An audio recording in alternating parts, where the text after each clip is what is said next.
saudara, kita patut bersyukur pada siang hari ini kalau kita masih diberi kesempatan oleh Tuhan untuk beribadah. Sebelum kita memulai ibadah kita, mari kita bersatu dalam doa. Tuhan Yesus yang baik, Tuhan, terima kasih Tuhan untuk segala penyertaan-Mu di dalam hidup kami.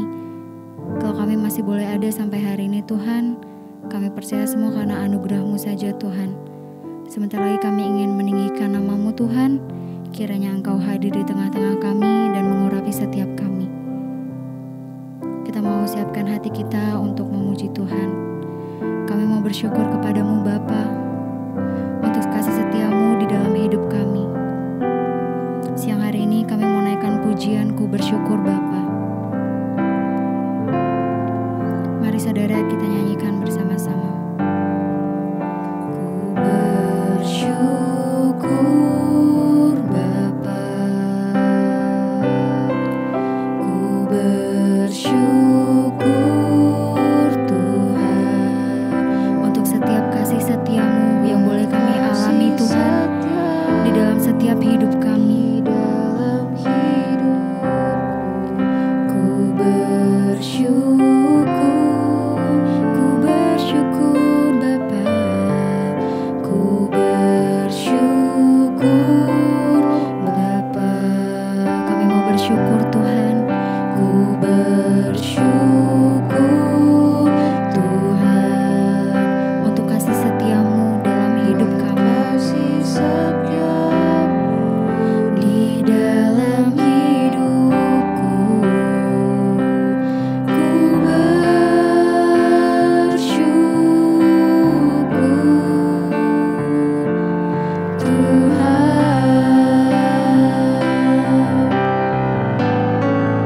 ku bersyukur Bapa. Kami mau bersyukur Yesus, ku bersyukur Tuhan untuk setiap kasih setia-Mu yang boleh kami alami dalam kehidupan kami Tuhan. Kami mau bersyukur dan terus bersyukur. Ku bersyukur Bapa, ku bersyukur Bapa, ku bersyukur Tuhan buat kasih setia-Mu di dalam hidupku. Ku bersyukur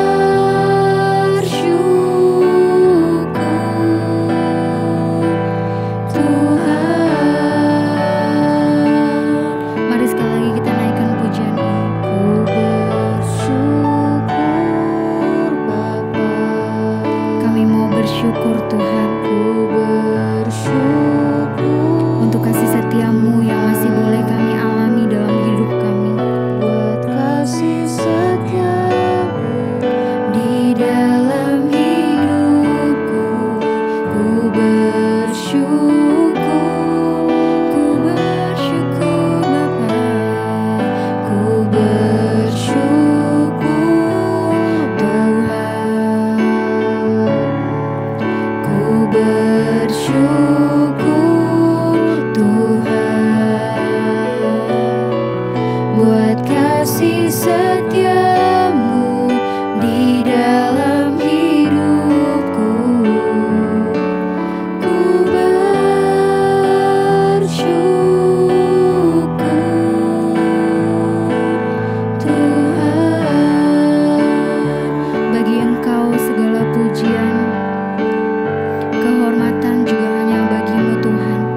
Bapa, kami mengucap syukur Tuhan buat hari ini. Kalau Engkau masih mengizinkan kami boleh beribadah bersama-sama, kami percaya Tuhan semua karena anugerah-Mu. Terima kasih buat hari ini. Tuhan, kami percaya anugerah bahkan kuasa Tuhan menyertai setiap kami. Kami akan mendengarkan kebenaran firman-Mu, sampaikan isi hati-Mu bagi setiap kami. Kami buka hati kami bagi firman Tuhan. Di dalam nama Tuhan kami Yesus Kristus, kami berdoa dan bersyukur, urapi hamba-Mu yang tidak ada apa-apanya. Dalam nama Yesus, haleluya. Amin, amin, amin. Iya. Shalom kepada semua jemaat yang saya kasihi. Di mana saja saudara berada, bahkan semua jemaat yang menyaksikan dan mengikuti ibadah online ini, biarlah Tuhan senantiasa ada bersama-sama dengan kita dan kasih-Nya selalu menyertai kita.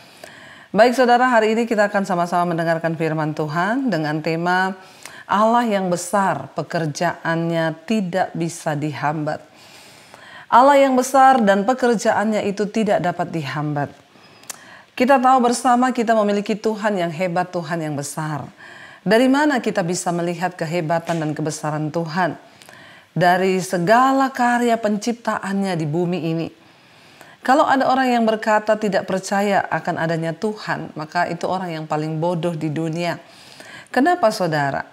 Karena sekalipun akal manusia menentang bahwa Tuhan itu ada, namun firman Tuhan berkata, dari karya-karyanya, dari penciptaannya yang luar biasa, kita sudah dapat melihat itu adalah bukti bahwa Tuhan itu ada dan Dia itu nyata, dan kuasanya itu sangat luar biasa.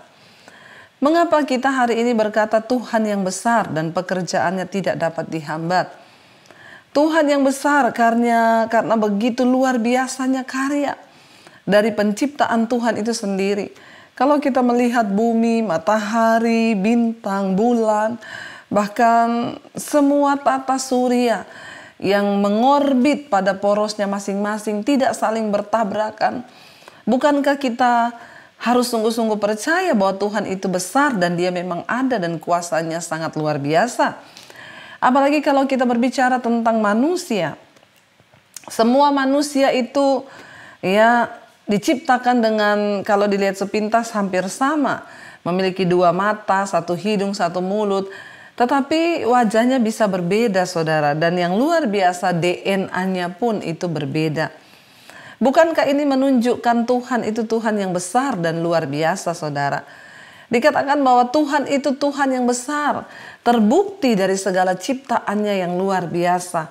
Kalau kita belajar tentang anatomi tubuh manusia. Bagaimana sel-sel manusia yang begitu luar biasa diciptakan Tuhan. Sistem imun di dalam tubuh kita yang begitu luar biasa. Itu adalah tanda bahwa kebesaran Tuhan itu betapa luar biasa. Kita melihat bahwa dari awal Tuhan menciptakan manusia itu serupa dan segambar dengan Allah. Tuhan menciptakan manusia itu sebagai makhluk yang paling mulia saudara. Ya, itu melambangkan bahwa pekerjaan Tuhan itu luar biasa. Dia menciptakan saudara dan saya itu serupa dan segambar dengan Tuhan. Tetapi seperti yang kita tahu bersama akibat dosa. Sehingga manusia itu jatuh ke dalam kebinasaan. Tuhan yang besar, Tuhan yang ajaib, selalu sempurna dengan segala karya-karyanya. Karena itu di dalam Mazmur 66 ayat yang ketiga, Mazmur 66 ayat yang ketiga bagian A, saya ingin kita semua baca bersama. Mazmur 66 ayat yang ketiga bagian A, firman Tuhan berkata, katakanlah kepada Allah, betapa dahsyatnya segala pekerjaanmu. Katakanlah kepada Allah betapa dahsyatnya segala pekerjaanmu. Kita harus selalu mengakui dari mulut kita, dari hidup kita bahwa Tuhan itu melakukan pekerjaan yang dahsyat di dalam hidup kita. Karena itu hari ini saudara, jangan ada seorang pun dari kita yang menyesali hidup kita, yang menyesali keadaan kita. Biarlah kita mau tetap berkata kepada Tuhan bahwa Tuhan itu dahsyat. Perbuatannya, pekerjaannya itu dahsyat dan ajaib. Ketika manusia itu diciptakan serupa dan segambar dengan Allah, kita adalah makhluk yang mulia. Luar biasa penciptaan Tuhan atas saudara dan saya. Tetapi akhirnya gambar diri Allah dalam diri manusia itu rusak akibat dosa. Inilah awal dari pertama kali saudara. Ya, nasib bagi manusia itu adalah kebinasaan. Takdir bagi manusia itulah kebinasaan. Kekal untuk selama-lamanya. Karena manusia diciptakan serupa dan segambar dengan Allah dan kita diberi kehendak bebas untuk bisa memilih. Tuhan berkata kepada Adam, pada awalnya aku memberikan kepadamu pilihan. Semua buah di dalam taman ini boleh kamu makan. Kecuali yang satu, buah pengetahuan akan yang baik dan yang jahat itu jangan kamu makan. Tetapi karena ketidaktaatan, dosa, pelanggaran terhadap hukum Allah, itu yang membuat manusia akhirnya jatuh di dalam dosa. Dan ketika manusia jatuh di dalam dosa, dia kehilangan kemuliaan Allah. Kita terpisah dari Allah, kita terpisah dari kemuliaannya. Dan itu berarti maut, binasa selama-lamanya. Tapi Tuhan yang besar, pekerjaannya itu tidak pernah bisa dibatasi oleh apapun. Karya-karyanya itu luar biasa. Siapa yang mengajari Tuhan? Dia yang sumber hikmat, dia adalah sumber pengetahuan. Tidak ada satupun dari rancangan Tuhan yang gagal. Ketika manusia memilih untuk binasa, ketika manusia memilih untuk mengikuti keinginan dagingnya, ketika manusia memilih untuk mengikuti bujukan setan, maka hubungannya terpisah dari Tuhan. Dan saudara, apa yang paling menyedihkan di dalam hidup manusia selain kehilangan hubungan dengan Tuhan? Orang bisa kaya, orang bisa memiliki segala-galanya. Tapi ketika hubungannya dengan Tuhan rusak, ketika hubungannya dengan Allah itu terputus, maka itu artinya saudara, dia kehilangan segala-galanya. Hubungan kita dengan Tuhan itulah sumber dari kehidupan yang sesungguhnya. Kita tidak bisa membohongi diri sekalipun kita melayani. Sekalipun jabatan kita itu sebagai pelayan Tuhan, mungkin pemain musik, worship leader, singers, atau pendeta sekalipun. Kalau hubungan kita dengan Tuhan rusak, maka itu hanyalah sebuah kemunafikan. Segala sesuatu yang berbau seolah-olah itu rohani, itu hanya sebuah kemunafikan yang akan membawa kepada kehancuran. Orang yang paling berbahagia di dunia ini saudara bukan orang kaya, tapi orang yang memiliki hubungan yang dekat dengan Tuhan. Saat manusia memilih untuk jatuh di dalam dosa, hubungannya dengan Tuhan terpisah. Ketika manusia terpisah jauh dari Allah, itu artinya dia terpisah dari sumber kehidupannya. Ketika manusia terpisah dari Allah, itu artinya dia terpisah dari sumber kebahagiaannya. Dia terpisah dari sumber damai sejahteranya. Dia terpisah dari sumber segala hikmat dan kepandaian. Dan apa artinya ketika orang hidup jauh dari Tuhan? Dia tidak akan pernah bisa melakukan apapun di dalam hidupnya. Saudara, kita memerlukan Tuhan di dalam hidup ini. Kita memerlukan hubungan yang kembali dipulihkan dengan Tuhan. Kita memerlukan satu hubungan yang dapat memberikan kita jaminan kebahagiaan di dunia ini. Bukan karena kita punya kenalan orang hebat, bukan karena kita memiliki hubungan dengan orang-orang kaya atau petinggi atau pejabat siapapun yang dapat membuat kita bisa berbahagia.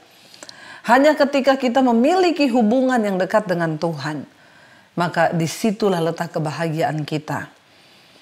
Ketika segala sesuatu diambil dari hidup manusia, tetapi dia masih memiliki hubungan yang intim dengan Tuhan, maka itu artinya kemenangan. Tetapi sekalipun manusia masih memiliki segala-galanya, namun ketika hubungannya dengan Tuhan rusak dan terputus, itu artinya juga kemalangan di dalam kehidupannya.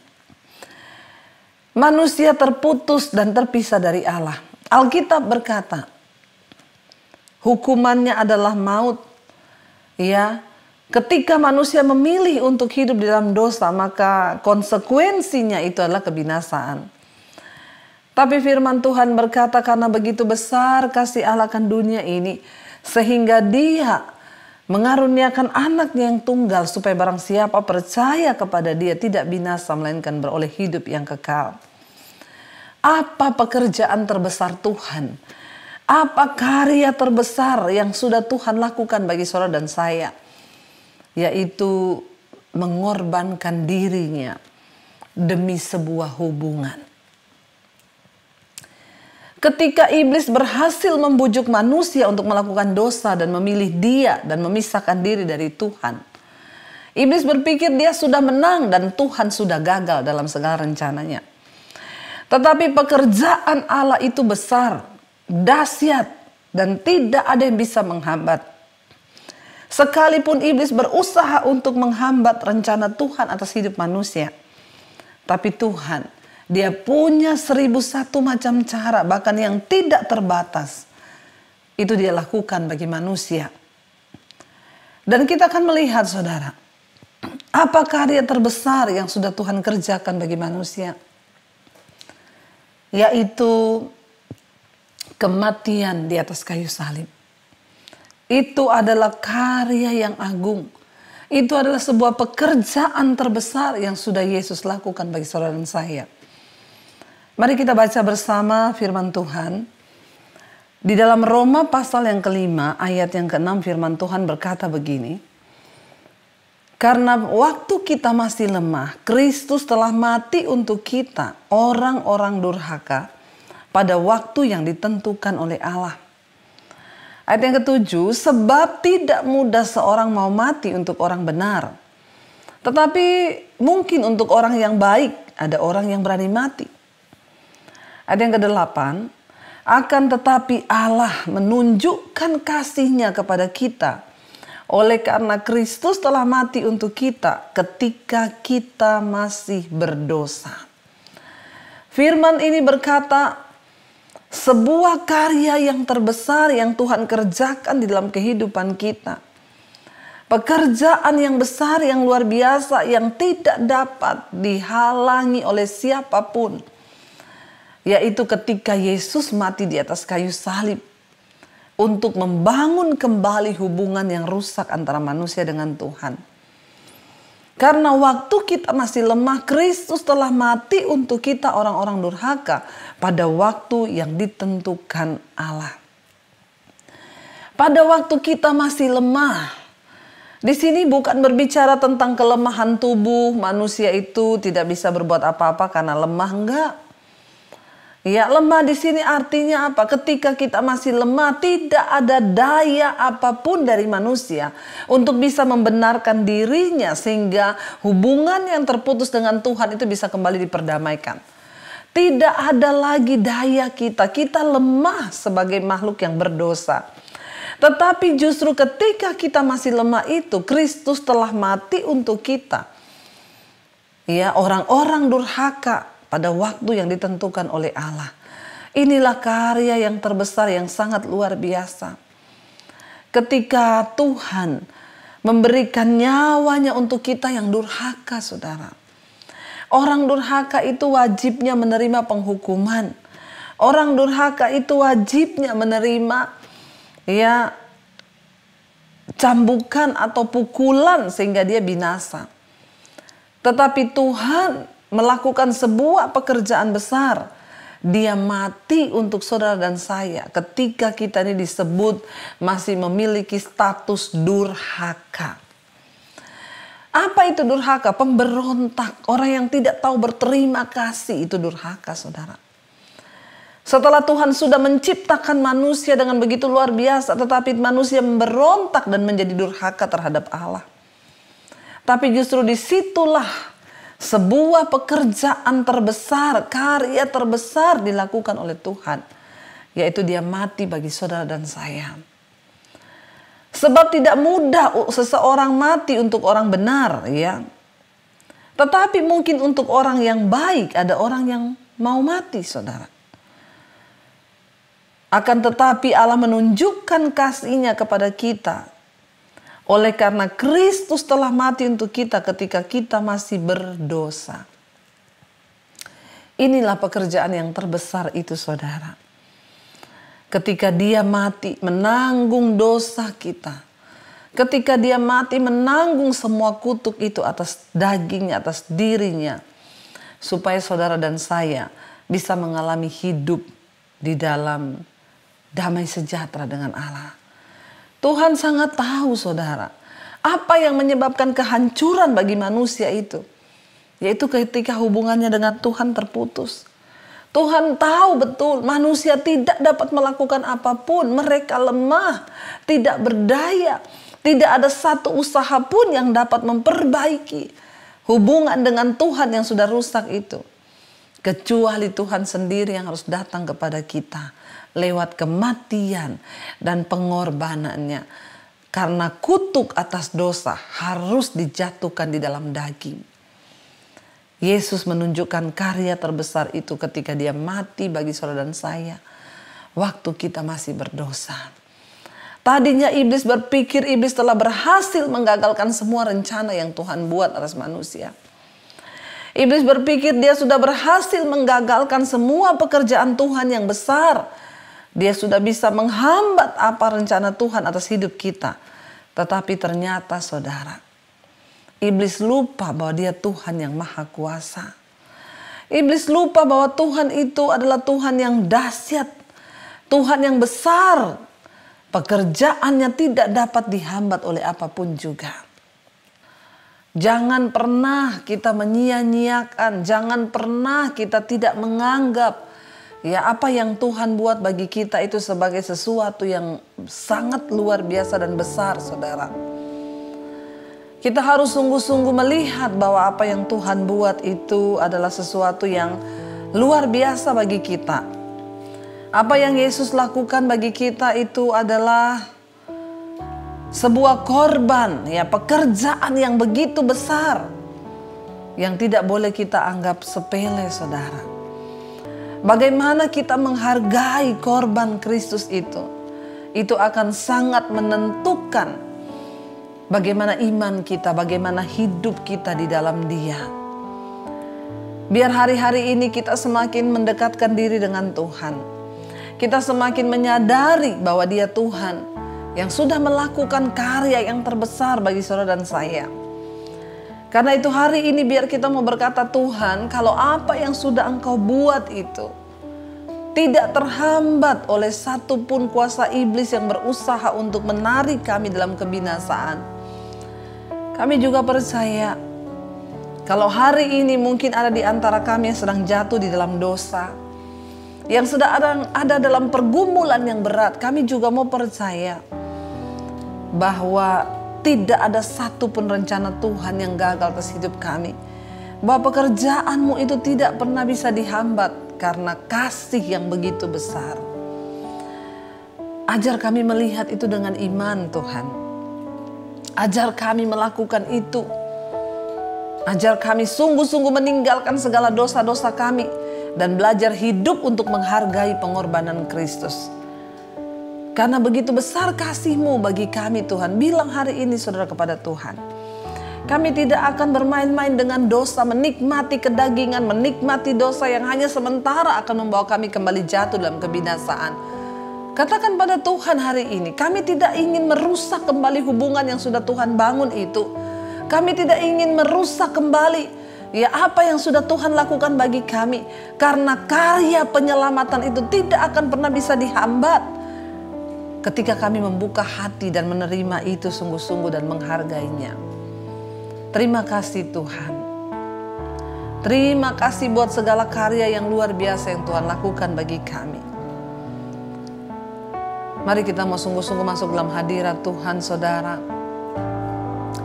Kita mau katakan di hadapan Tuhan, terima kasih buat karya terbesar yang Kau lakukan buat kami, Tuhan. Terima kasih Yesus. Karya terbesar dalam hidupku, pengorbananmu yang selamatkanku.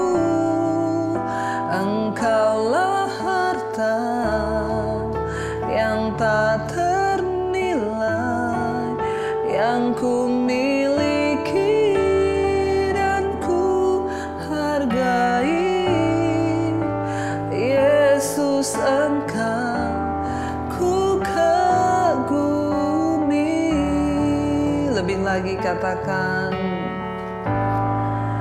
karya terbesar dalam hidupku, pengorbananmu yang selamatkanku. Engkaulah harta yang tak ternilai yang ku miliki dan ku hargai. Yesus, Engkau ku kagumi. Terima kasih buat karya-Mu Tuhan bagi kami. Terima kasih ya Bapa. Terima kasih Tuhan, betapa karya-Mu yang besar tidak dapat dihambat oleh apapun. Kami punya Tuhan yang besar dan berkuasa. Kami tidak akan sia-siakan semua pekerjaan yang besar yang sudah Tuhan rancangkan bagi hidup kami. Tuhan, ampuni kalau selama ini kami masih bermain-main dengan dosa. Karena itu hari ini Bapa, kami semua berdoa di hadapan Tuhan. Kami yang masih terikat dengan kenajisan, percabulan, homoseksual, lesbian, yang terikat dengan rokok, minuman keras, obat-obatan terlarang, yang terikat dengan kepahitan, kebencian, kenajisan, ketakutan, intimidasi, kekhawatiran. Tuhan, kami mau buang semua itu karena Engkau sudah membebaskan kami dari segala roh-roh dunia yang miskin itu. Itu adalah pekerjaan yang terbesar dan iblis tidak dapat menghambat semua itu Tuhan. Karena Tuhanlah yang mengerjakan bagi kami keselamatan yang besar.